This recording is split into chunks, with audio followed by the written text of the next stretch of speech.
It's really nice. Useful? I'm just gonna sit mute for that section.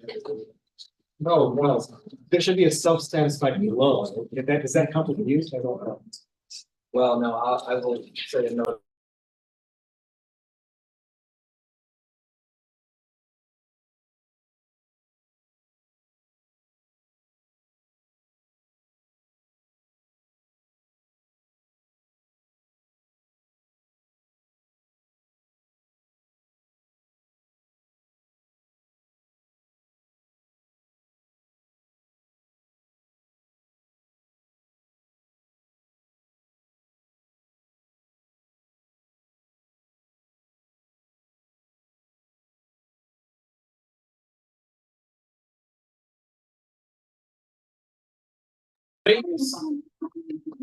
Um.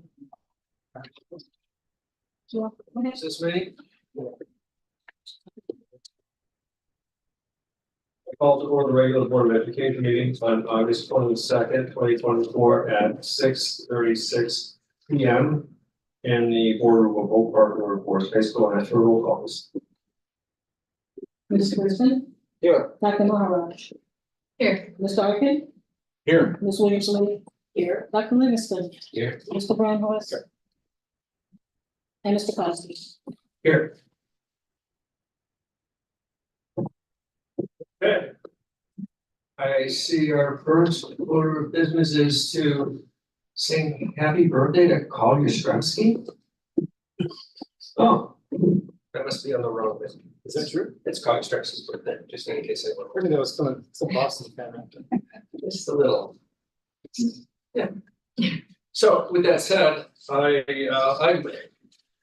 moved to enter closed session for the purpose of discussing the appointment, employment, compensation, discipline, performance, or dismissal of specific employees of the district or legal counsel for the district and independent contractors and specific volunteers, including hearing testimony on a complaint lodged against an employer or against legal counsel of the district to determine its validity. However, a meeting to consider an increase in compensation to a specific employee of a public body that is subject to the Local Government Wage Transparency Act may not be closed and shall be open to the public and posted and held in accordance with this act. Collective negotiating matters between the district and its employees or their representatives, or deliberations concerning salary schedules for one or more classes of employees in litigation when an action against, affecting, or on behalf of the particular public body has been filed and is pending before the court or administrative tribunal, or when the public body finds that an action is probable or imminent. In which case, the basis for the finding shall be reported and entered into the minutes of the closed meeting. Second. Thank you. May we have a roll call, please? Dr. Maharaj? Yes. Mr. Arkin? Yes. Ms. Williams-Lee? Yes. Mr. Brisbane? Yes. Mr. Brandhorst? Yes. Dr. Livingston? Yes. And Mr. Kowski? Yes. The motion passed.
We're live? Yep. Very good. We are resuming open session. And, our. Let me get my agenda up correctly here. Our first order of business is section 6, our introductory reports. Starting with Dr. Johnson. Give me a moment. I can tell something not prepared. Here we go. All right. Well, given that we just started the school year, I have a fairly short set of announcements here. First, I want to just share out that I'm happy that we've had a very smooth start to the school year thus far. Our theme is following the blueprint. Dr. Parker, or Ms. Parker picked that theme at the tail end of last school year to parallel our construction work this school year. And last Wednesday, August 14th, 168 of our leadership students were wearing construction vests to welcome the class of 28 for our annual Husky Kickoff Day. Classes began for all students on August 15th. And we are sitting here the first Thursday of the first full week of the school year. And it's feeling like the new year is in complete full swing. I want to invite all of our parents and guardians to attend our annual back to school night taking place on Thursday, August 29th, 1 week from tonight. You can pick up your student schedule, visit the tables of our parent groups, and grab a cookie or two in the South Cafeteria throughout the evening. Then starting at 6:30 p.m., you'll follow an abbreviated version of your child's schedule so you can meet the teachers and hear a quick overview of their class. And don't worry, we've made the passing periods extra long for our parents. So you'll be able to get around it. So that concludes the superintendent. Thank you. And, FOIA status, please.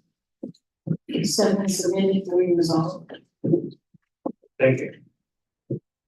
Our next segment is public comment. Lisa? None. Okay. We'll move on to our action items and starting with our consent agenda. Are there any consent items that board members would like to pull for further discussion?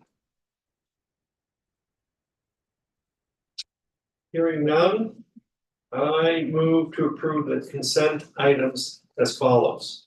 A, approval of the open, closed, and special minutes of July 11 and August 8, 2024, and a declaration that the audio tapes of the closed session minutes of October 2022 be destroyed. B, approval of personnel recommendations, including new hires, assignments, changes, resignations, retirements, and leaves of absence. C, approval of the appointment of Lisa Evans as a designated representative to handle the receiving of petitions for submitting a public question through a referenda, forwarding them to the proper election official, and otherwise providing information to the community concerning district elections. Authority is further given to her to delegate authority to carry out these duties when she is absent.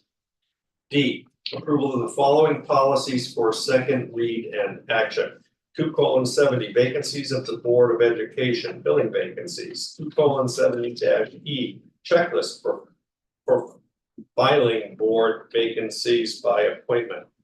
2:160 board attorney. 4:15 identity protection. 4:80 accounting and audits. 5:130 responsibilities concerning internal information. 5:180 temporary illness or temporary incapacity.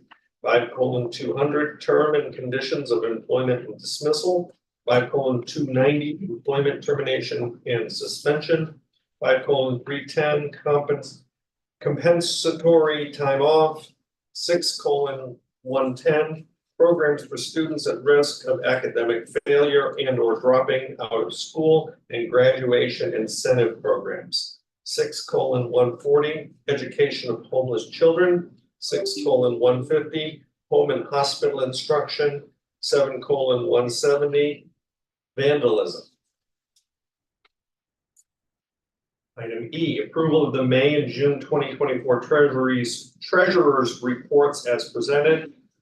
F, approval of the May and June 2024 financial reports as presented. G, approval of the June, July, and August 2024 disbursements and financial resolutions, including the payroll resolutions for August and September 2024. H, approval to ratify the purchase of technology devices for students and staff at a total cost of $302,826. I, approval of the RFCC lease for the site programming for a total cost of $83,150. J, approval of the contract extension with First Student for field and extracurricular trips as presented. K, approval of granting OPRFHS alum Gabe Shunman permission to take photos and video of the Oak Park Room Forest choral students for a workshop hosted by his a cappella group Radius. And L, approval of the Culture, Climate, and Behavior Committee members for the 2024-25 school year. Second. And may we please have a roll call? Mr. Grandhorst? Yes. Ms. Williams Lee? Yes. Dr. Livingston? Yes. Dr. Maharaj? Yes. Mr. Brisbane? Yes. Mr. Arkin? Yes. And Mr. Kowski? Yes. Motion passes. So we will move to our remaining action items, of which there are two. The first is down here. I move to approve to certify the 789 graduates of the class of 2024. Second. And is there any discussion? Hearing none. Roll call, please. Ms. Williams Lee? Yes. Dr. Livingston? Yes. Mr. Brisbane? Yes. Mr. Arkin? Yes. Dr. Maharaj? Yes. Mr. Grandhorst? Yes. And Mr. Kowski? Yes, Huzzah. the motion passes, so it's official. Officially official, correct? Okay. And our second action item is I move to approve the resolution authorizing and providing for the issue of not to exceed 46,500,000 general obligation debt certificates, limited tax, of the district for the purpose of improving the site and altering, repairing, and equipping the high school building and facilities of the district, including building new physical education facilities of the district, authorizing an installment purchase agreement, and authorizing the proposed sale of said certificates to the purchaser thereof. Second.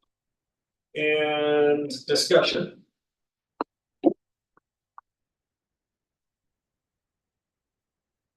Any questions? Fred? Yeah, I thought we were gonna go through the PowerPoint again because of other alternatives. I have a question. Well, let me say this, is that the purchase of these bonds, I don't think should be driven by our ability to arbitrage some profit in interest rates. I think the driving factor should be the need. And what I'm saying is that when back March or April of last year, when we approved this financing structure, the tower of available financing was, in my opinion, and I said this last at the committee meeting, was that there was going to be first out would be our fund balance. Second is the amount that's committed from and raised from the Imagine Foundation. And then to top it off are the debt certificates. I see the debt certificates as being more flexible. And what I don't understand is why we would purchase all of the debt certificates, the entire amount at the outset of the project. I mean, I would not borrow money if I was constructing a home. If I was constructing $1 million house and I was putting $200,000 of my own equity into it, I wouldn't, and I get approved for a $800,000 construction loan. All right, that money would, that $800,000 would come out in draws as construction is completed, as bills are being forwarded to the from the general contractor. And then the money would get trued up at the end. There may be less because maybe their escalation or their contingencies, their escalation might be off because maybe inflation doesn't continue. Maybe there's a flattening of costs. All right, maybe their contingencies didn't have to be used. They did a good job of design. And there was a good coordination between architect and construction manager and contractors. So this is my concern, is that and I would hope that at the end of the day, maybe we did overestimate on escalation, we overestimated on contingency. All right, or the Imagine Foundation underestimated in their ability to raise funds. So this is my concern about why are we buying these debt certificates now and not just buying them as we need them as we go.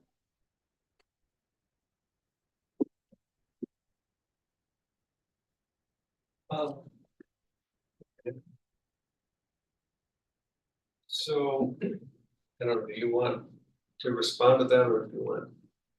We can, yeah, I mean, I think it probably would be good for those who are attended virtually or otherwise, or presented at the CFC meeting last week where this exact question was discussed to kind of take the lead here. So Tony, can I turn it over to you? And Yeah, we ran both scenarios that one issuing the full amount as was presented at the committee of the whole, and the second with a $35 million issuance and then the remaining balance through a second. And the what we found was there's a higher cost in doing it in two issuances to the tune of slightly over $2 million. What happens is the extra interest payments create over the life of the payback 1.75 million of total interest that gets paid out extra, and then the earnings off of the money while it's invested comes down 483,000.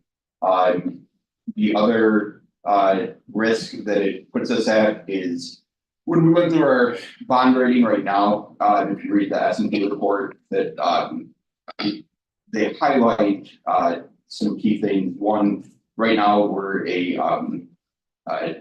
our district does not carry any debt. The second being strong fund balance and a plan to stay within our threshold. If we were to go to market for a second issuance, the risk we would have, depending on the timing of the donations from the Imagine Foundation, is if we were, let's say we were at or slightly below that 25% threshold, and we're now issuing to kind of true ourselves up.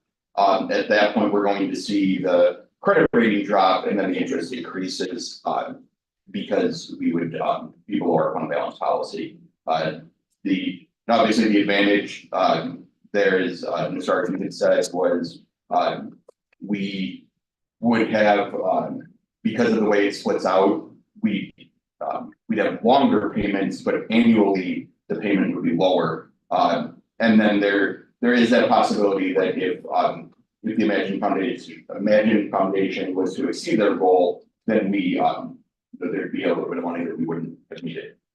So we presented both options at the CFC. The CFC strongly recommended going with the initial presentation of one issuance up front when this was presented. But I don't know if there's other questions I can answer regarding that, I guess on what we're. Let me try to clarify too, because I like your example. Thing is, in the municipal bond world, you don't have those draws like you do in construction. There is an option that you could go to a bank and draw from a bank as you need the money and then put the whole thing into a debt certificate. But they're charging you interest on your draws and then we would refund it into a debt certificate. And that would be interest on top of that interest while you draw it. Additionally, banks charge very high short-term rates right now, as you know, short-term rates are high. Secondly, I want to just mention that, you know, the reason for the issuance isn't an arbitrage play. The reason for the issuance is you need this money. I mean, these drawdowns are coming fast and furious. You look at your drawdown schedule, which kind of brings us to the cash flow point that Tony was making about, you know, if we don't get the money in here on a timely basis, we'll drop down. So what we did for the CFC to kind of honor your suggestion and try to model it is, as Tony mentioned, do a $35 million issue now, then wait till the end of the schedule, which is supposed to be in September of 26, and then because you pass that reimbursement resolution, do, for example, a $10 million issue to bring you up to the 45 million to reimburse yourself for the money that you've spent. And then you know exactly, is it 10 million or is it 5 million? Because costs were lower, Imagine came in higher, those kind of things. So we put that scenario together and came up with a schedule, you know, that the first issue is 20 years, and then the second issue issued in 2026 is also 20 years. So altogether, that's 22 years. Now that has more interest costs, and that's what Tony was mentioning, that 483,000 over the life of the bonds. But it does have lower annual costs for the annual budget. So that was one of the advantages of the two issues. But I think the overwhelming feeling, I think, after we went through all the advantages and disadvantages, was that one issuance made more sense, particularly when you think about taking interest rate risk in the future. Now, everybody thinks, you know, maybe interest rates are going to continue to come down. September is going to be, I think, very good because we know that that's going to probably lower rates by at least a quarter point, maybe half a point. So there's debate about that. At least a quarter point is already built into our interest rates today. So, you know, those were the issues we talked about. The other thing, too, issuance does require additional cost of issuance. That was estimated about 56,000. The biggest cost was more interest going out 22 years with the two issuance scenario versus 20 years. Okay. Did you have a question? No, I want to ask a I mean, clarifying question. Just when I look at it, all right, there is a significant savings in the debt service annually, which is about $200,000. All right, over 20 years, 22. well, just say 20 years. It's easier math. what, in going to a two issue, Yes, but are you, it so you're adds, talking $4 million, right? it adds 2 years onto it. No, I understand. Yeah, okay, I'm just, that's why, when she says 22, it's real 22, it's not rounding. Okay. My clarifying question, in what was stated, because one of the concerns of a, a secondary issue was potentially, a change in the district's bond rating. And right now, it's my understanding we have the highest rating. And can you just provide any guesstimate of what, what it means financially to go from AAA to AA? Just, what Yeah. that means, it sounds It's 0.1%, 10 basis points. 10 basis points. On the entire issue. Okay. Yeah.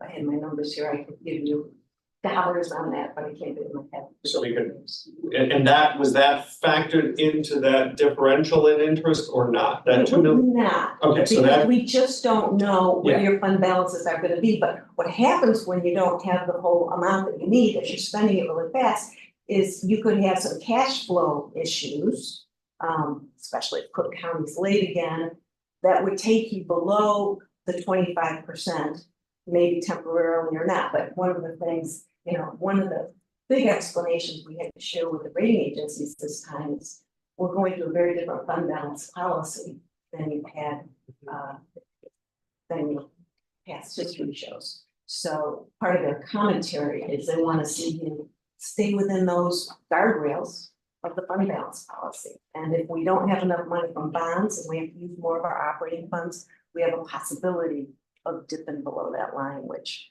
is something we told them we would not. and so as the board member present at that CFC, I just want to kind of share, you know, the members did hear and see this, again, the different offering. And I listened, didn't opine on it, and asked, you know, what is the recommendation? And the recommendation was unanimously to not do a double issue, but to do a single issue. So I'm just sharing what I heard from those on the committee for all the rationale that was presented there. So I'm just.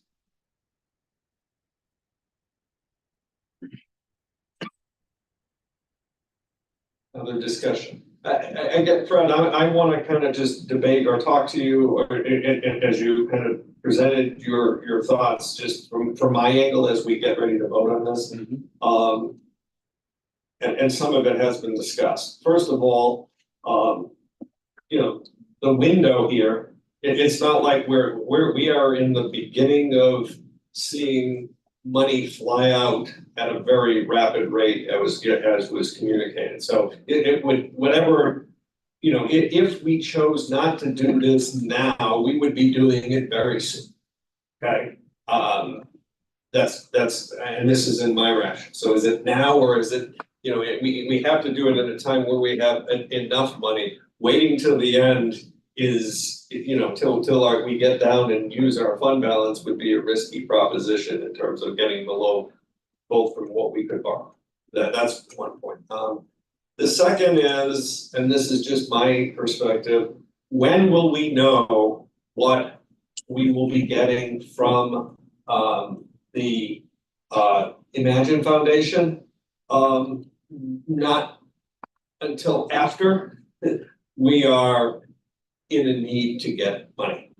I don't see a plan or a rest. I mean, that's an ongoing process. Right now, there are estimates of what their commitments are, but that answer of which, you know, what you're saying, I would agree sounds good from a logic standpoint. It would be great to say at the end of the day, we know exactly what we got, we know exactly what it costs, and we borrowed the rest.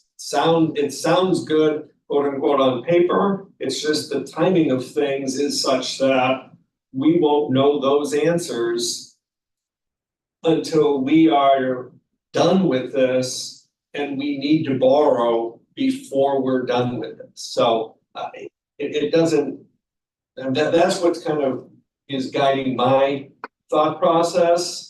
In terms of this, it's, you know, I like what you say conceptually, which is we borrow exactly what we need. I would say that we did go through, we estimated what we thought it would cost. The end up estimate came in pretty darn close. And so we can all, we've said we want to be on expense and on time and safe. We can all hope that we will be favorable, but I would not be borrowing on a hope platform. So that's for those reasons, I am going to be in support of the recommendation by the CFC and by our financial advisor.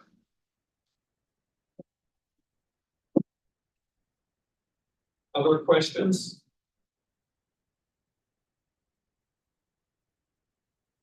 Okay, hearing none, then may we call the roll, please? Mr. Arkin, I'll abstain. Ms. Williams-Lee? Yes. Dr. Livingston, Yes. Dr. Norrell, Yes. Mr. Grandhouse, Yes. Mr. Brisbane, Yes. and Mr. Constable. Yes. The motion passes 6-0 with one abstention. Thank you. That completes our, Before we let Yes. Tony go, I just want to ask you one quick thing, about, this is towards the funding of project 3, so, which is down the line, right?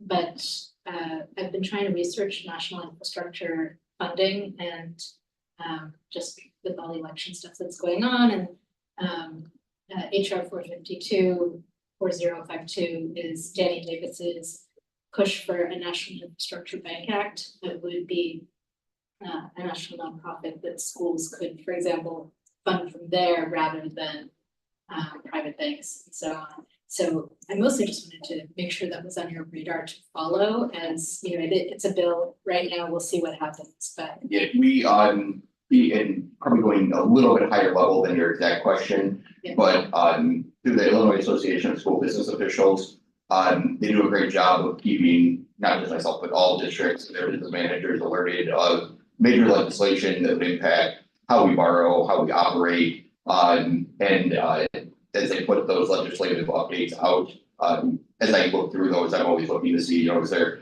rules either about how we bid or purchase as the change last year, the thresholds for 35,000 came through. So we generally know what some of the big pushes that they support through the main session, so definitely would be something on the radar. okay, thank you. okay. Thank you. And we will move to our discussion items. The first is the. You want to go? Yeah, I can step up. I can jump in if you want to. No, go ahead. We are fortunate tonight to have Frank Lepo from the Oak Park River Forest Historical Society to come up and share some information with us that we are very eager and excited and thankful and gracious to hear. So I turn it over to you. Is it easier for you to place the table? Oh, okay, great, thanks. Should the microphone? Might be off center. No, let's see. Up to your entire record. So their pickup when I just dropped. That's on, mic's on. Yeah. Okay.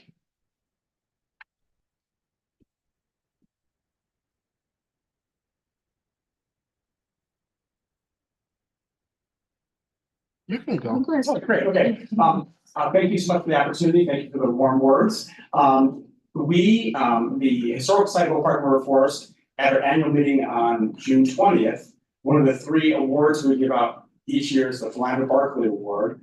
The other 2 awards are sort of for our volunteers for our organization typically. Some other people in the community sometimes who are not directly related to the organization. But the Philander Barkley Award, it's a special award that this is the 23rd time we've given it out every year since 2001.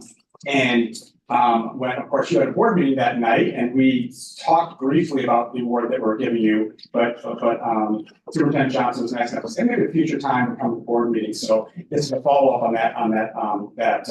So the question, of course, you see the 2024 Philander Barkley Award. Some of you might know what Philander Barkley was and what this award is about, but I'll just give you a little bit of quick sort of update. So I guess the question is, who was Philander Barkley and why are you receiving this award, right? It's an organization. So the Philander Barkley, if you turn to the next, oh, I'm sorry, I have the opportunity, right? Is it the right slide? Yeah. Advancement, and which way do I turn this anyway? Oh, there we go. Okay, so Philander Barclay owned a bicycle repair shop at Oak Park in the early 20th century. Moved here as a kid, was born in Southern Illinois, and he was sort of an average guy who really enjoyed this relatively newfangled sort of trend of bicycles, which sort of rolled into the early automobile industry. A lot of the same folks were involved in the bicycle industry. And he got a hobby, right around 1900, all the way through about 1915, he drove around on his bicycle and took hundreds of photographs of Oak Park River Forest in some of the surrounding towns. And so this sort of collection he had, after a while, the local papers, he started being referred to as sort of Oak Park's historian, and until his death in the late 1930s, he was a person who was go-to before there was a historical society, and he knew a lot of the old timers. He sort of befriended them. There was a thing called the Bar Time Club where the seniors would get together, an early senior organization, and he also was somebody who really valued the a community spirit. So for all those reasons, eventually when our historical society was organized in '68, his photographs and his negatives were given to the historical society. So this award, and I'm going to show you just a sense of this, and I had to stop myself because I said I was going to keep this brief. These are just 3 photographs. The building that the historical site is in, the 1898 firehouse on the left. In the center are members of the Mount Carmel Baptist Church, the African-American church that was built in 1905 on what's today's Westgate, kind of where Target is. There's a historic marker there that we were participating with others in placing that marker. And on the right is the then high school.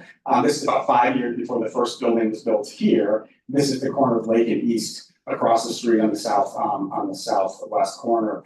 And this idea of documenting history, saving it, sort of passing it on so we, the organization presents the Philander Barclay Award each year, and a little show and tell. I brought the plaque that's on our wall, and there's a second plaque as we keep on adding recipients in that, and Oak Park High School is already on the plaque. But so next time you visit the museum, you can stop and see a person, but I'll just read it really quickly. Given each year by the Historical Society of Oak Park River Forest to a person, organization, business, or group, you should have added schools, right?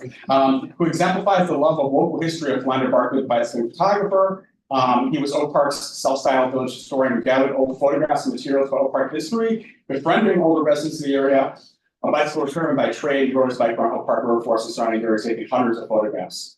His collection is a key part of the Historical Society's holdings. So I know through the years, many people have found, as they do research and everything from their homes, other local topics, it's been a great resource. And so now we'll sort of roll into why the high school, why this year. As you all know, the 150th anniversary of Oak Park River Forest High School was a milestone that I think was well celebrated by the high school itself. It also followed in the heels and sort of rolled into our relationship with the high school, which was a traditional relationship of support and connections in different ways, but taking over the management of the archives and the transfer of the archives to our building at Lake and Lombard really was an opportunity leading into this 150th anniversary to tell stories in a different way. So I think giving you, the high school, this award and sort of the idea of celebrating your own history, but we know, and I know as a local historian myself, that Oak Park River Forest, one of the central institutions is Oak Park River Forest High School. The taxing value that covers the 2 villages, the fact that all of these stories, these students who go there, their parents, the different multi-generational, the fact that Oak Park River Forest High School has this long legacy of excellence and many good things, but also has responded and changed through the decades. And I think that's really important too.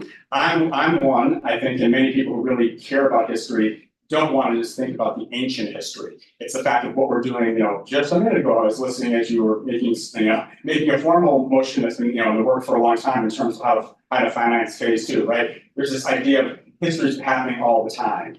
And it's not just sort of going back to Barclay's time, the spirit of passing it on, preserving it, making it accessible. And just a few more quick slides. Obviously, I think maybe you've all been in the building now and had a chance to see the exhibit, but those of you who are in maybe for the grand opening, you didn't get a chance to really, even though the official high school celebration ended at the end of the school year, obviously the banners still remain around the high school, and we committed to having this exhibit up to the end of 2025.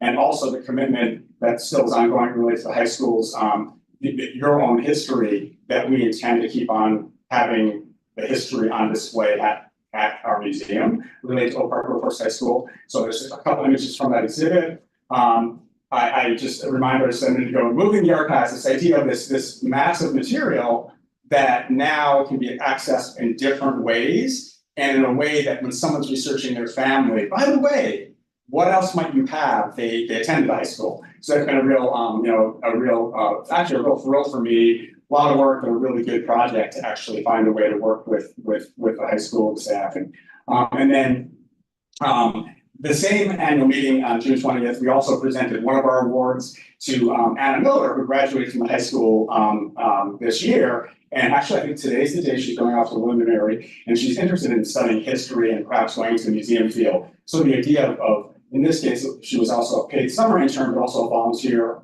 really for a year and a half. And right now we have about 5 or 6 students who are volunteering from Oak Park Workforce High School. So this idea of how we are trying to be a resource for people who care about this rich history of our community, and that's that. The grand opening was in September 2023. A couple familiar faces in that space. So I think, like all exhibits and all history, it's also the sort of thing that you come back to. And I hope, as I said a minute ago, would encourage you to come back and or spend a little extra time as it remains up. We're looking ahead to some of the reunions this fall with some alums coming back. Had some conversations in the classes. So officially, I so much appreciate the opportunity. As I said, I'm going to formally sort of pass on to Superintendent Johnson a certificate related to this. As I said, our sort of plaque is at the museum, and I also now dropped twice. This is just a newsletter from around the time the exhibit opened. For those of you who didn't see, there's a reminder that has a little write-up about what the exhibit is and how we intend to keep on, obviously, to the end of 2025 at this moment. So that's my thoughts for you tonight, and thank you for the opportunity. And I think that's the end of that. So thank you. Thank you so much. Thank you so much. I appreciate it. And do you have any questions or anything else? I think or something. Karen? I was just gonna say, I do have something I want to say. So we're bringing Karen up here for a photo, but let's be clear about something else here. That we actually, Tony, could you please come up to take this photo? Because everything that we did last year for the 150th celebration of the school district was spearheaded by a committee that Karen led. And the work that you did, Karen, to make this all happen from the very beginning, a year ago right now, to the block party that we had at the tail end of the school year was a huge undertaking that went off incredibly well. And without your work, we wouldn't have had the activities and the excitement and the energy and the attention that allowed us to get this recognition. So I would actually like Karen to accept this certificate.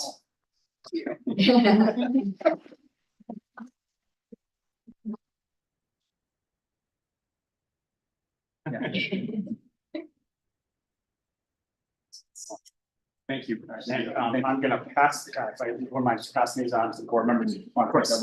And thank you again. Thank you so much. And now to go home and watch the history. So thank you. Yeah.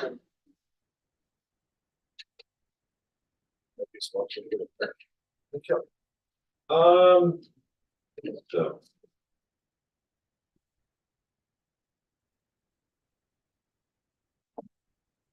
Our second discussion topic is policy 2:125 board member compensation expense. Tee this up, I guess. Yeah, a little- yeah. I have a little bit of information to share. We decided to bring this in a little bit of a non-traditional way for board discussion as kind of like a re-second or a re-first read in some ways. We can call it a second read, but this was a board policy that we discussed last 2 weeks ago. it was just up for its standard press policy update. And board member Monraj asked the question about compensation reimbursement associated with smaller, like lower key events, specifically regular or committee board meetings, whether we could add that to the list. And so in order for the board, so there kind of are two questions at hand.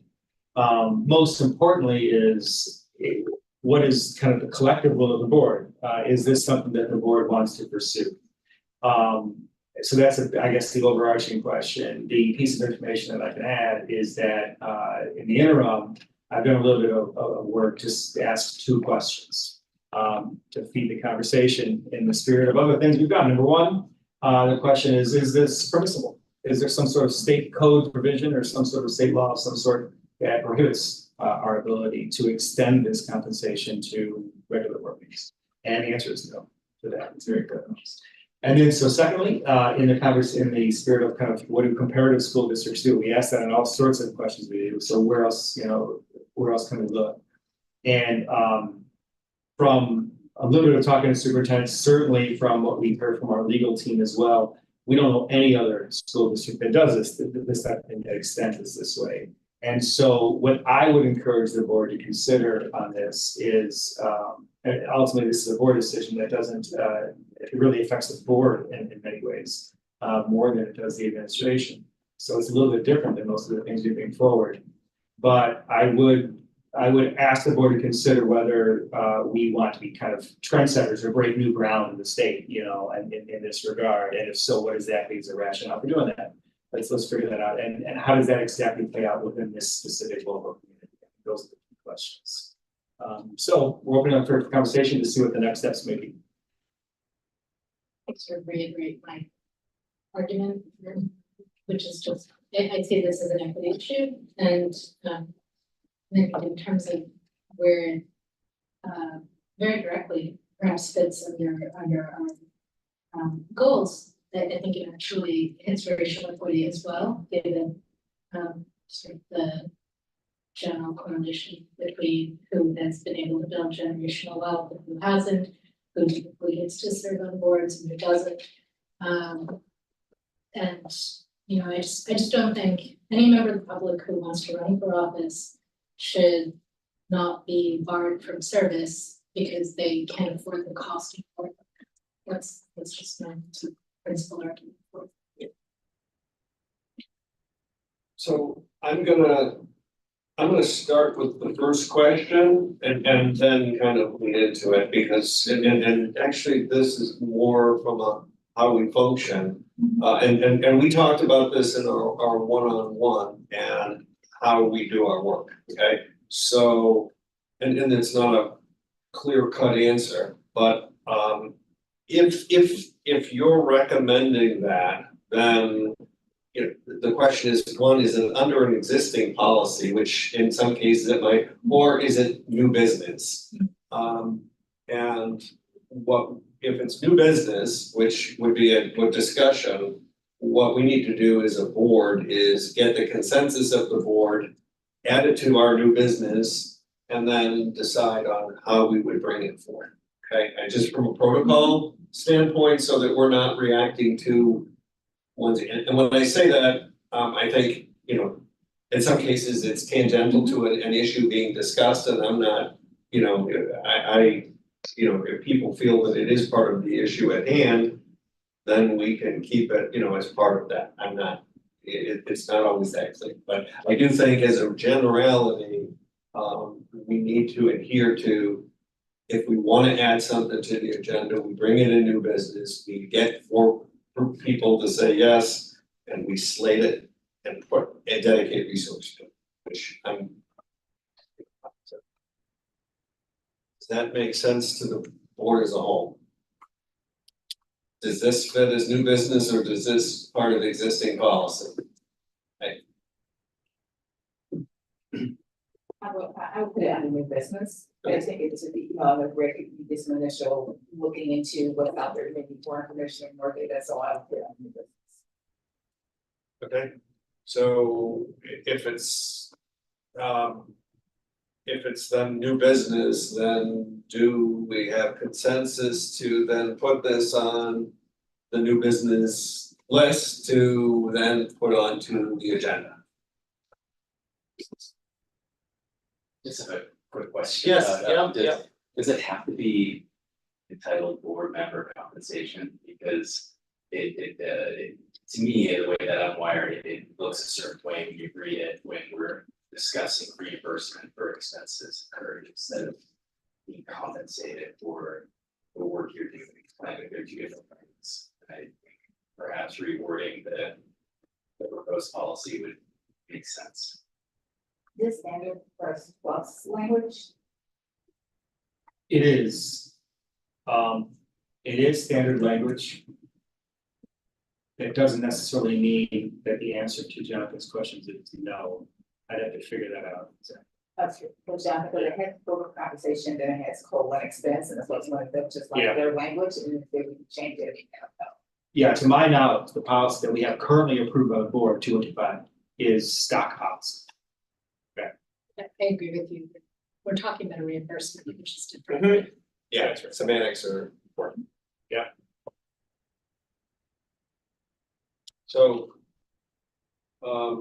With that said, we're looking forward, do we want to bring this into our agenda?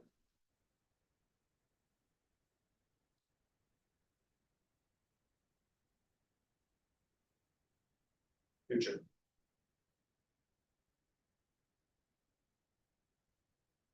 He was asking, do we want to have a phone conversation? Yes. Yes, that was. Okay. Yes, I agree. Yeah, I'm fine having a conversation. I wasn't sure I necessarily wanted to assign work to the administration around it, but us talking about it. So that.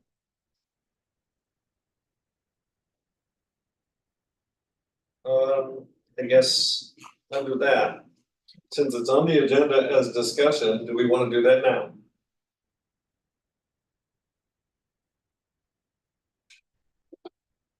If it's not assigned, It's not a super I- heavy night, so. What I could, Yeah. it's not, I just, I don't know if this is influence the decision, but we just recently, Lisa received a new flight Mhm. of Press Plus policies for the board to consider. And we will be reconvening the policy committee meeting to discuss those in the next several, or a few weeks, actually, pretty relatively soon. So I don't know what that means exactly. You can make this conversation part of later policy conversations or do the standard. But it won't be too long before policies come back on the board agenda, if that's helpful. We have the next step. Probably in 2 weeks.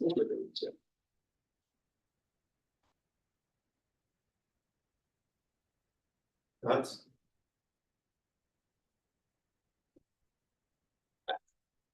I mean, I concur, I agree that, that there is an uneven playing field.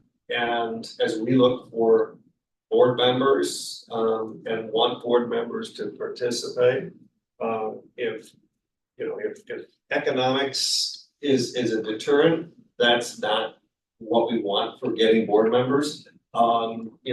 There's financial compensation, there's time, there's all these things. So from a principal standpoint, I would hate to say that we lose a good potential board member that just can't afford to get, come to a meeting.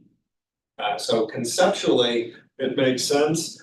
My concern is, what is the process? What's involved in doing this? I've heard that, other institutions have kind of chipped away at this and are trying to do it. What resource is required to get it? Because it's changing legislation at the state level, correct?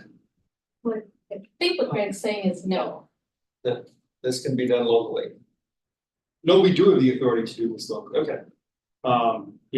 So there are two conversations there, you're right. They're having conversations at the state level. Frederick has attended a meeting at the tri-board meeting where such similar topics have come up, and that's really fallen under actually what you would probably argue, Jonathan, would be the correct title, right, for this policy. That's actually board compensation, the way that our village president is compensated, that has not gone very far at the state level, to my understanding, the past few years. This is reimbursement for attending board meetings.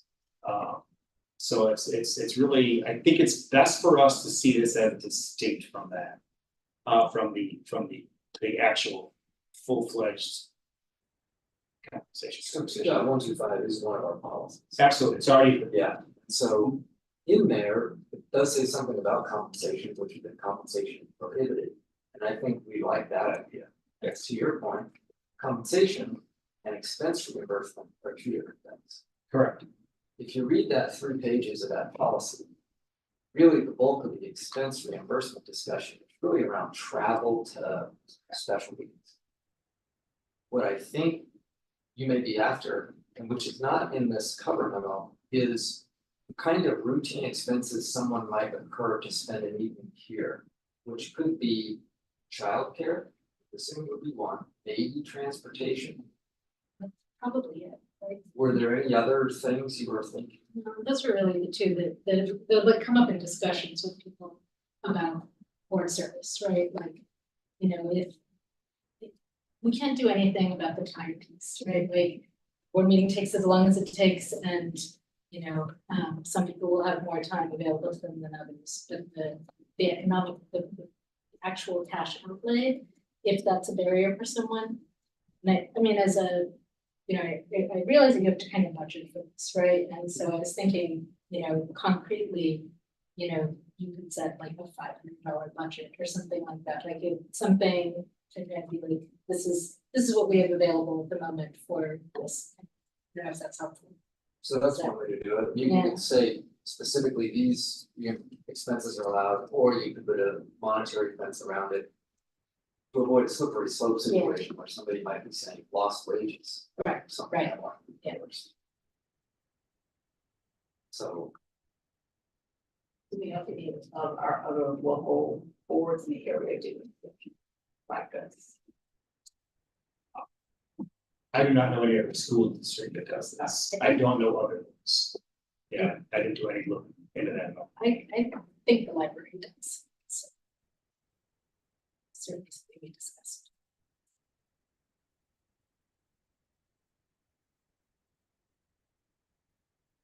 so right now, this item on our agenda is more like, hey, let's talk about this topic. There's Yes. no actual language for us to really consider at the next meeting for voting.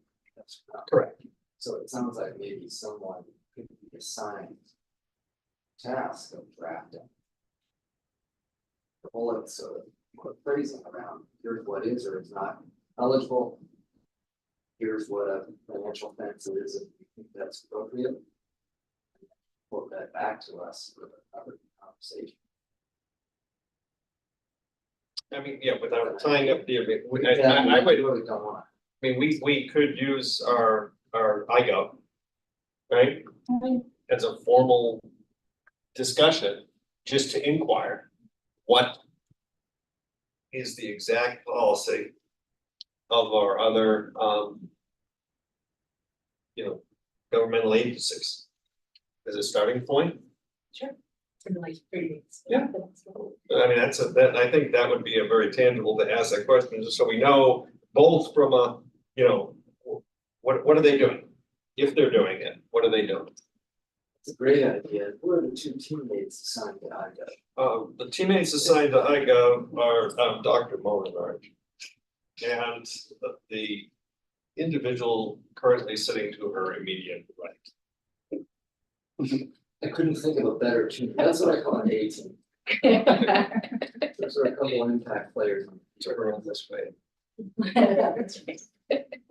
Okay, so I think that we have a plan and so that was good. Okay, excellent. So we will now move on and our next.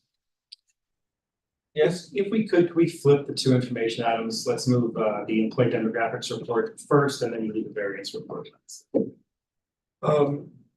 I think we should flip the two and do, Thank you. number B, letter B. Appreciate that.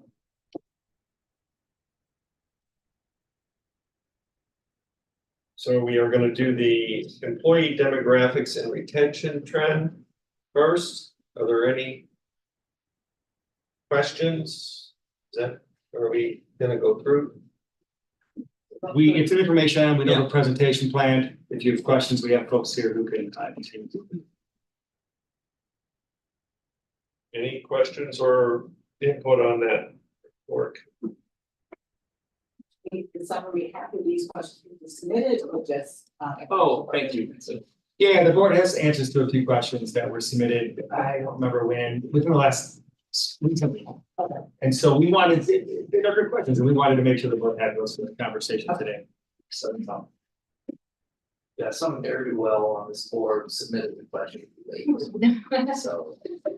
I'll- That, So if I had a question about one of these responses, is now the right time to ask.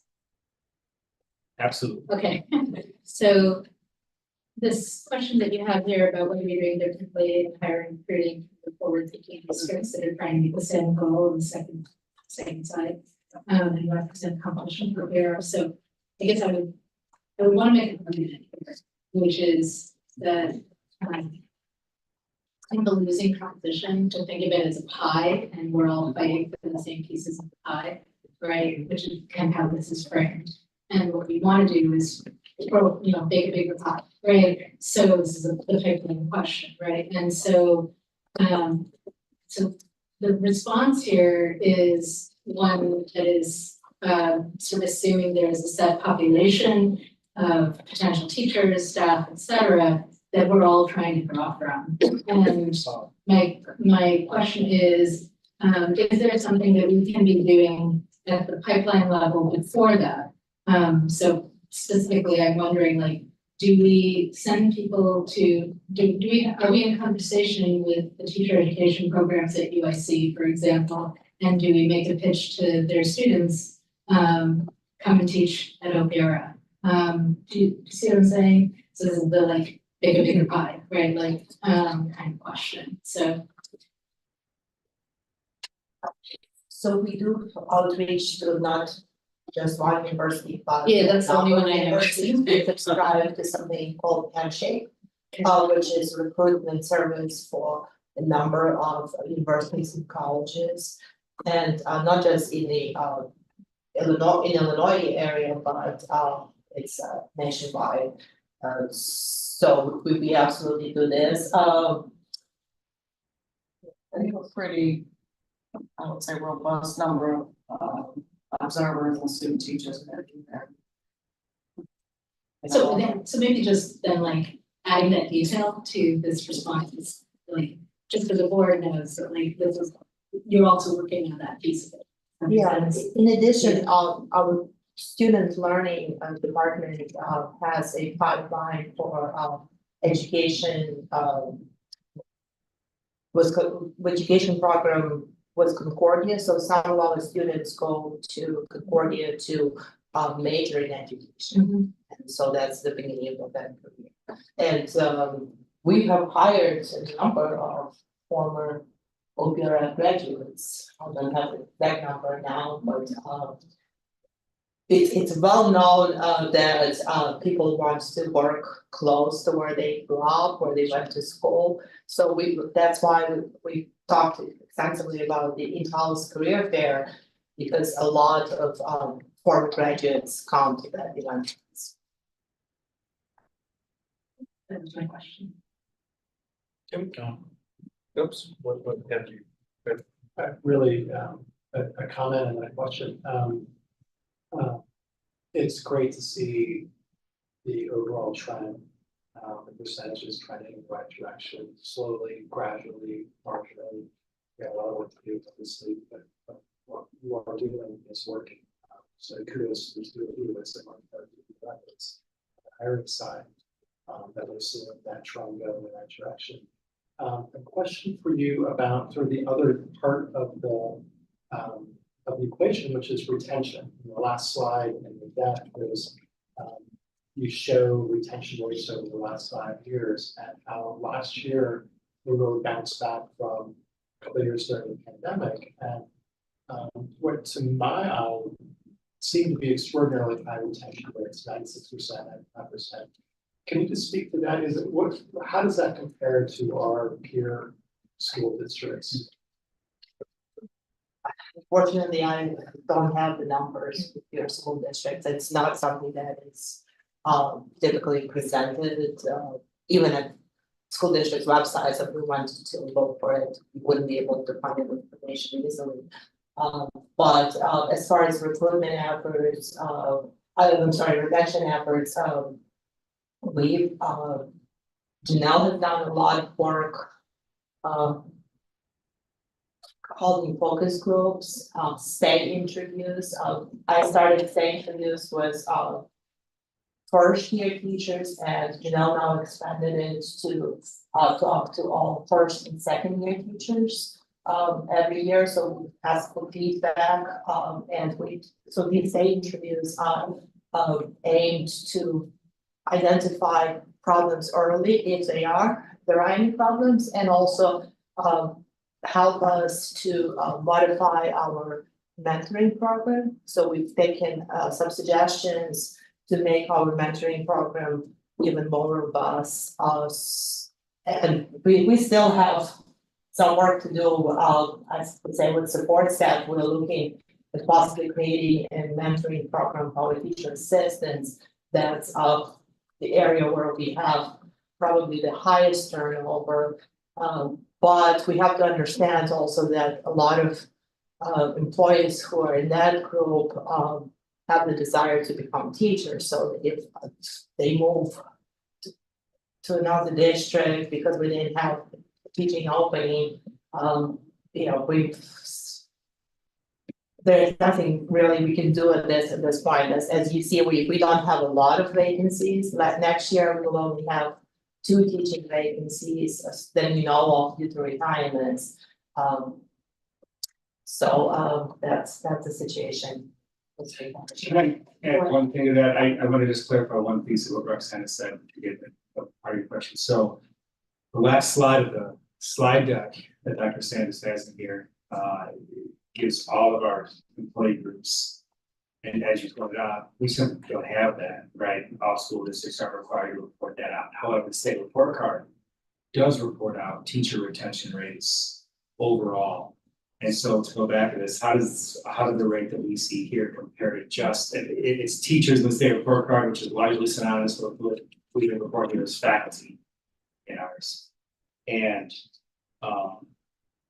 since 2018 through 23, where we have available data just right here at fingertips, 6 years of data from the state, it ranges from 85.2 to 90.2.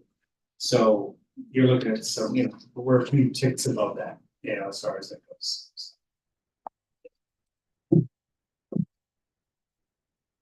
Okay. So one of the things that I've noticed over the last couple of years is there seems to be several of our students coming back, all right, in positions of teaching assistants, right?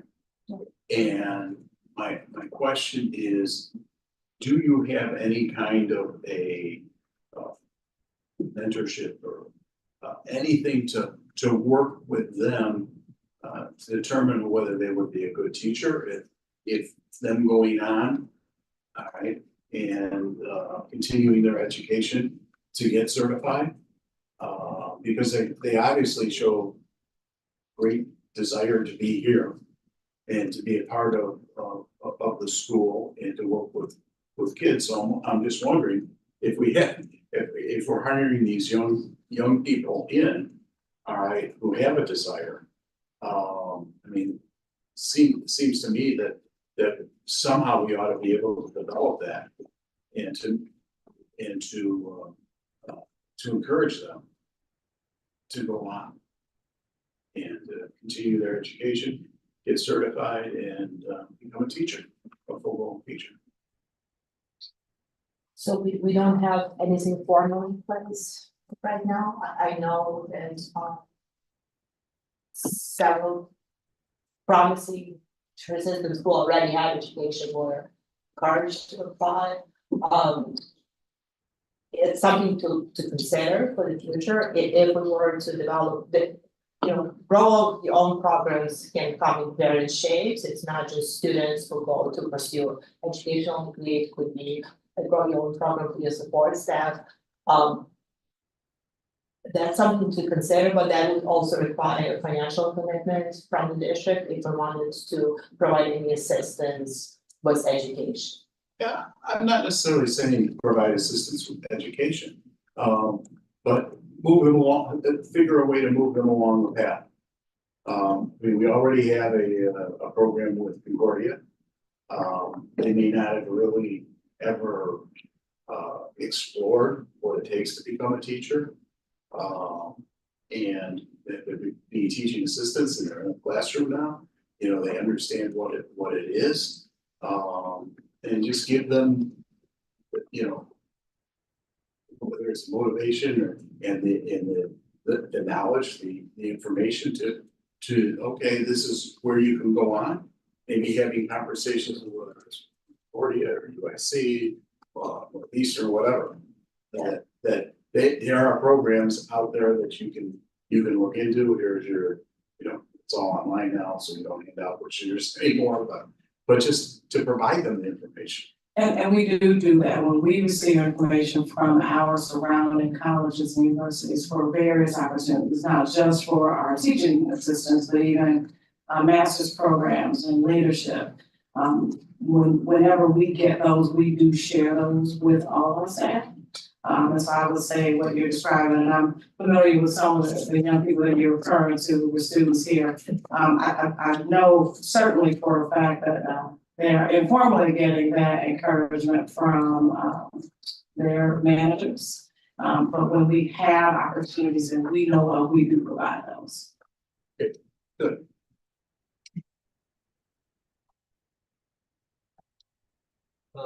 I have a comment and a question. First, I would echo, having the quality of this report as this is very helpful in providing a long-term view of trends and, showing how we're moving the needle. For some of us who have been around a long time, you kind of see that progress is slow, but it's steady. And so for that, I applaud the work in putting it together. My question is just one of curiosity that came out because, when we talk about grow your own, my question is, do we have any measure of how many of our employees in our district actually are alumni of this school, and any comparison? I have no idea. I'm not asking to do the work. I'm just asking if that is something that we know to get an understanding of how much our own. We have that data? We can get it. I think every year we identify those people who come back to the district who are former alumni, and we try to recognize it during introductions, but we do not have like a formal Measure of it. measure. Okay, I'm just curious, and kind of a related question, because when we talk about this, and I agree with what I think Roxanne, you were saying, is obviously there's the teacher focus of growing a teacher, but I really strongly believe that anything and everything we can do, from an internship, from a, whether it's internship with our construction work or the work we're doing with various careers, just to provide real world experience where they get a taste of it here, okay?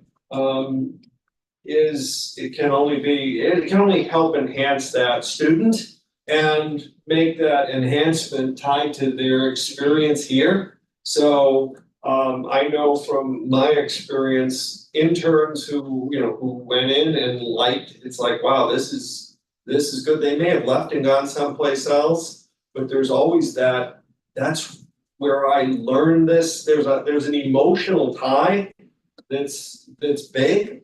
So the more we can do, and I know we are doing some wonderful things, but internships can, even Frank's comment earlier tonight of, here we have students who can go over across the street and work at the Historical Society, right? And work on an exhibit. So all of this is just providing students with experiences that expose them to what careers can be, that have an association with here, which is positive, so. Yeah, I feel like this is encroaching a little bit on student learning territory, but we do have career pathways, so I'm definitely not an expert to talk about it, but I do know we have a student help desk where students are working to learn how to repair computers, how to help with minor technical issues. We have barber, the nursing program. Yeah. We've heard of it, so from our perspective, we also have student workers. We Human Resources Department facilitates hiring student workers that work in different parts of organizations. We have again, in technology department, in our theater department, we have students who work with productions, help put together stage decorations.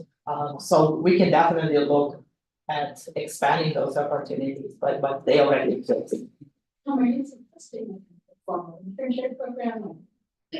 Yeah, like an intern who would work at Tony or, Well, I mean, I've asked, inquired, even as it relates to FGM, as it relates to, we are doing, I'm using that as an example of, we are doing significant work that is the real world. Right. And, what is it that our students can do associated with that? We're putting in a geothermal project, okay? So what student experience can it be? This is what it is to drill a geothermal well. I would do it. I could sign up for that one. So, we just gotta, that's the box that's just saying, touch, I'm gonna show me, see it. So the more we can do that, but. And I would add to that, when we think about grow your own programs, and when I've spoken with people from other districts who have them, really robust grow your own programs for current students and also for current employees who could be, in a pipeline. What I have learned is that it's really large districts who have thousands of jobs. Who can have a grow your own program. An issue that we could encounter is that we don't have that many jobs. So we get all these folks in a pipeline for, one English position or two special education positions. And so we have to keep that in mind as well, just the size of our district, what type of grow your own program we could really sustain, because it's just the amount of jobs that we would have every year. What I would add is to growing your own program requires a lot of oversight, it requires a lot of support. If you're gonna do something like that, you have to have dedicated, you have resources that are dedicated to help you support people as they're going. No doubt. I guess my feeling on a grow your own program is it should be educational and not necessarily, one of the benefits of the district would be that we have a pool of employees or people that want to come in, but it's educational for these students or young employees to develop themselves. I don't think it's necessarily, I don't think we have to be able to fill a job within the building for each and every one of them. But we're gonna put them out in the workforce and they'll find a position somewhere. And for add those have to run this kind of program, there's a cost benefit analysis. So in terms of how much ever energy do you put into this as a school versus what you get back out of it? So part of it has to be, if we're gonna put resources, time, and things towards doing this, there should be a payoff for our school at the end. And if there's not sufficient payoff for the school at the end, we want to step back and say, kind of, what's the purpose of doing this? What's our goal in doing these things? Because again, they just take time. People need direction to develop. Generally, even if they figuring things out. So we just have to sort of keep that right balance in mind, and kind of determine you know, kind of where our goals and purpose for doing this, and what do you want to get out of it? Because I have worked very often with summer internship programs where there's a lot of time and effort put into it, and there's nothing coming out of the pipeline in terms of hires, and not much coming out at the very end. And there could be other uses of those resources, if we're not gonna, use that to help, fill a pipeline, it was higher goals. And I'm gonna come to compliment, I've worked with intern programs where kind of the opposite, where there wasn't adequate resource prevented and put into, you know, this is what you need to do and make it a meaningful experience. And it became a negative experience. So, and then, I mean, so yes, there needs to be a certain level of input, quality in to get the value out. So I've seen that, and I would say, if you have a choice of just throwing it at the wall and saying, oh, you're gonna do this, you can end up harming and not achieving what it is that you want. So I think we're kind of saying it from two different angles. You're right, that's the other side of it, right, if you don't have enough resources for it, the man, you know, they don't get a payout. So I think in terms of, it's great to hear what you know, what you're doing and how you're thinking about it and support that you are providing future opportunities that fit your strategy for recruiting. Yeah, so like I was very intrigued by Grow Your Own program because there is a shortage everywhere. It was maybe my first year, and then Greg and I started talking with Concordia. And so we like started that process. The reason it stayed as an educational pathway is exactly what you're describing, Audrey. We don't have enough positions to provide, say, like, we will provide some financial assistance, and then you have to sign an agreement that you will come and work in the district, because we just don't have these vacancies. As you see, we have a limited number of teaching positions that we fill this year. So if we provide assistance with education to students or to support staff, we might not have an opportunity to later employ them because of the limited number of teaching positions. And if we decide we want to certify to do that, I mean, I guess it's okay, it's just that typically if we're doing to grow your own, it's to try to make sure that you have that pipeline.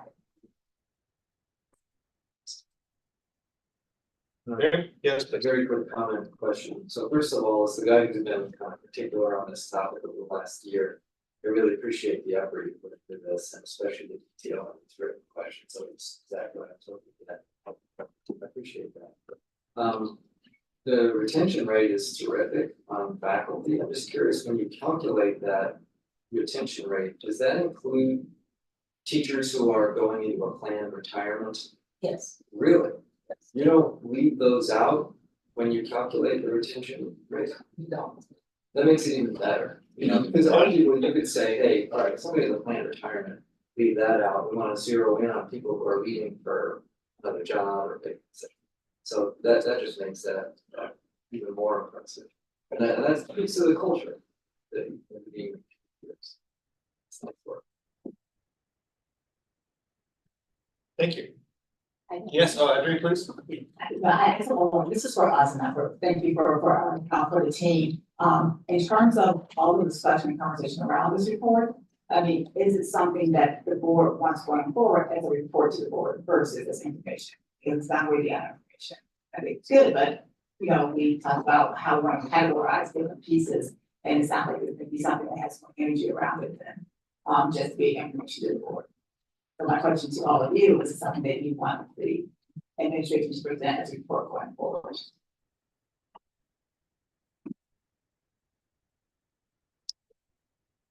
I don't see the value in this to have this, you know, on an annual basis.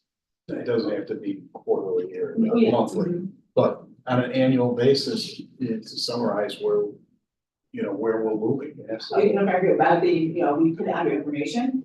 So as we talk about our agenda, how we structure our agenda, how we use our time, that this takes time. I think it's a great discussion. So it's something that we want, should this going forward, our request be to the administration that this be report versus being set aside as information. In terms of how we categorize it. So discussion or information? Right, exactly. Yeah, my 2 cents is this could be a special circumstance, because last September, when this is a standing report the administration produces. Last September, I kind of locked onto it because I thought, hey, this is a item in the strategic plan and it's kind of missing some detail. So a year later here, I feel like we're getting the kind of detail we wanted. Going forward, I'm content with this still being information only report, particularly because we've also been working on kind of a checklist that we want to make sure the administration yada yada. So my quick response to that would be, I think this could continue to be an information only report, but open to other people want it. Yeah, I agree. Yeah. I mean, Okay, but my question is how much discussion do you have about information on reports? So yeah, it goes back, that's what I'm asking, we've had quite a bit of discussion about it. So that's Yeah. what prompted the question. I know we did probably solve the shots for them this summer. But don't think we don't appreciate it. We're just trying to give Roxanne and Janelle a little bit of time on this. Oh, I did have a question. This is very small. If I ran across my daughter's doing college tours and all that stuff.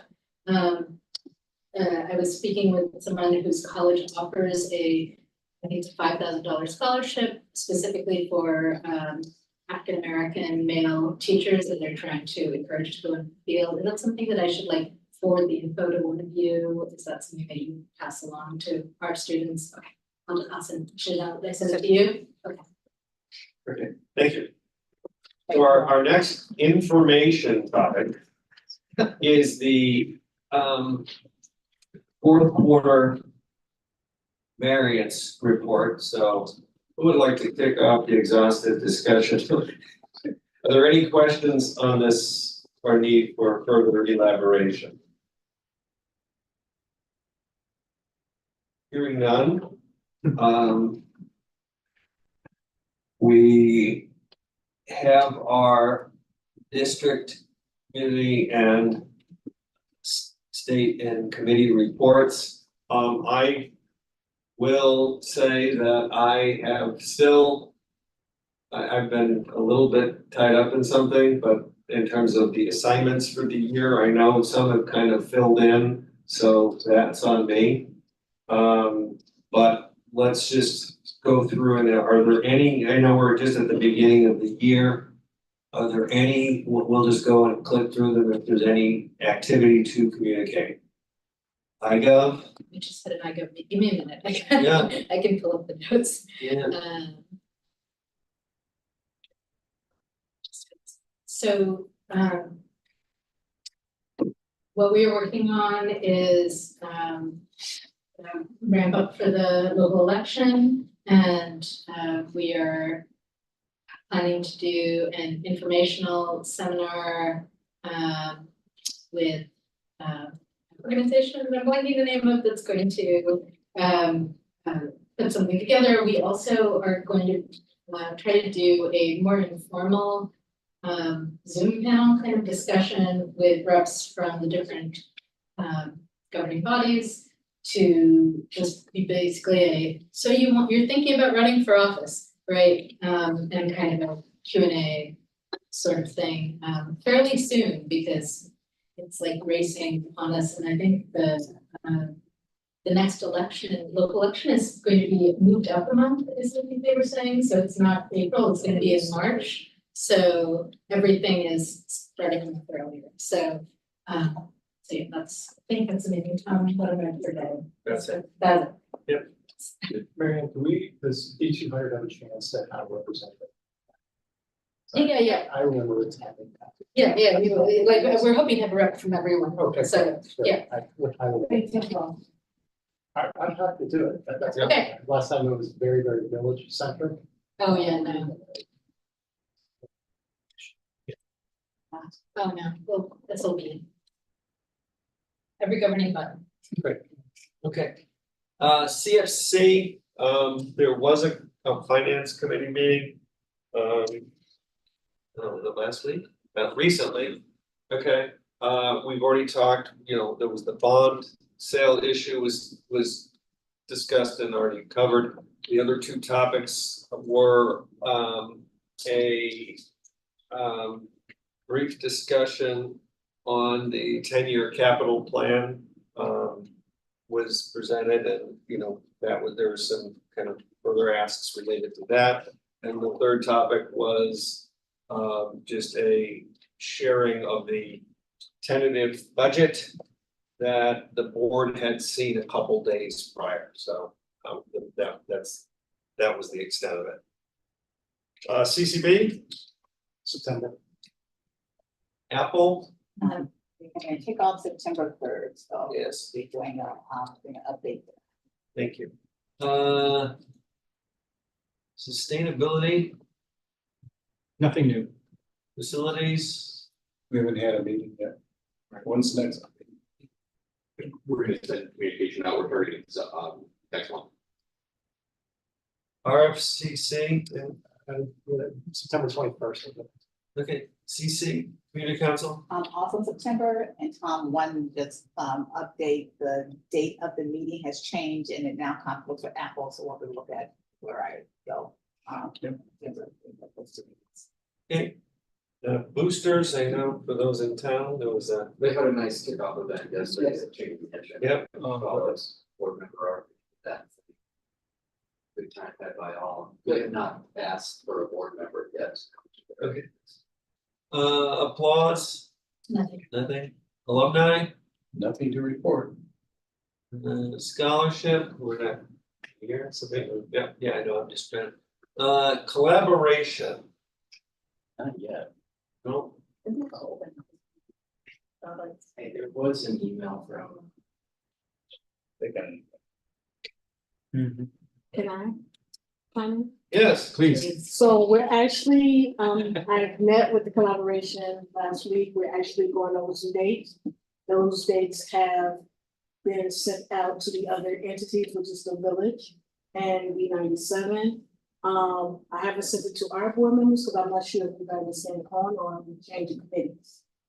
So I can't send it to you as a tentative, just so you can look at the dates. We're trying to shoot for Wednesday because that fits everyone's meeting dates. You know, we have village, I think, is on the Tuesdays. B97 is on Tuesdays, we're on Thursday, so Wednesday is the best day to actually schedule the meetings that happen 3 or 4 times a year. okay. I think you might as well send it to us for now. I would like to stay on the MBA. Stay on that and get it, and one up if there's, yes, okay.